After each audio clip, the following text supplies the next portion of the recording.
Students, today we are going to discuss some important ETA MCQs related to our previous topic, that is derivation of Bohr's atomic radius. So, question number 1 is, by increasing the value of n, radius will be option A, decrease, option B, remain unchanged, option C, increase, and option D is decrease exponentially. And students, we know that n represent number of shell or orbit. तो हमें पता है कि जितनी n की value increase होगी, radius will be increases. So we can say that by increasing the value of n, radius will be increased. So the correct option is option C. Next question is, the force that compels an electron to revolve in the orbit and not fall in the nucleus is called option A, Coulombic force, option B, centripetal force, option C, electrical force, and option D, magnetic force. So students, first we have to define Coulombic force. And we know that Coulombic force is also called electrostatic force, that is attraction or repulsion of objects because of their electrical charge. Next is centripetal force, and we know that term centripetal is derived from Latin word centrum, means center,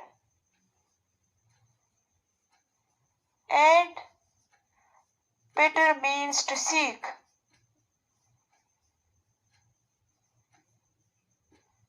So हम कह सकते हैं कि centripetal force वो force है जो एक body को सर्कुलर पाथ पर मूव करने के लिए नेसेसरी होती है. Option C is electrical force, and we know that electrical force is the attractive और repulsive attraction between any two charged objects. Option D is magnetic force, and magnetic force is also attraction or repulsion that arises between electrically charged particles because of their motion. So, correct option is option B, centripetal force. Centripetal force is that force that compels an electron to revolve in an orbit and not fall in the nucleus. Next MCQ is, the Bohr's radius of hydrogen in the second orbit is option A 2.12 angstrom, option B 4 angstrom, option C 0.53 angstrom, option D 0.10 angstrom. हम किसी भी shell का radius calculate कर सकते हैं using expression R is equal to 0.53 angstrom into n square divided by. Students, हमें पता है कि n की वैल्यू हमारे पास है 2 एंड z की वैल्यू है 1, बिकॉज आपसे हाइड्रोजन का रेडियस मांगा जा रहा है, इसलिए हमें पता है कि हाइड्रोजन का एटॉमिक नंबर 1 होता है, इसलिए z की वैल्यू होगी 1. और सेकंड ऑर्बिट का मांग रहे हैं, इसलिए n becomes equal to 2.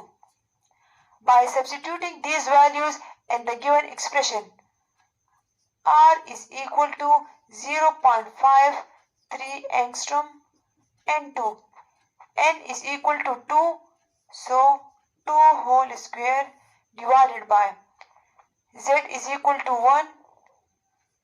So when we calculate, we get R is equal to 2.12 angstrom.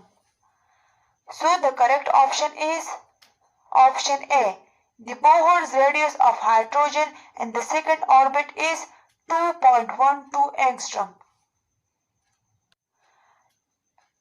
Question number 4.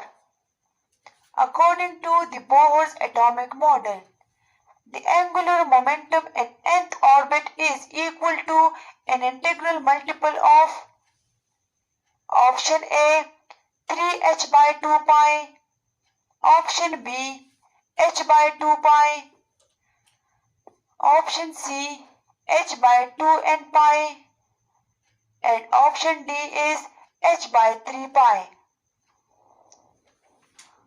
And students, हमने ऑलरेडी पढ़ा है बोहर्स मॉडल में according to Bohr's four postulate angular momentum of a revolving electron is whole number multiple of h by 2 pi. So we can say that angular momentum in nth orbit is equal to integral multiple of h by 2 pi. Option B is correct.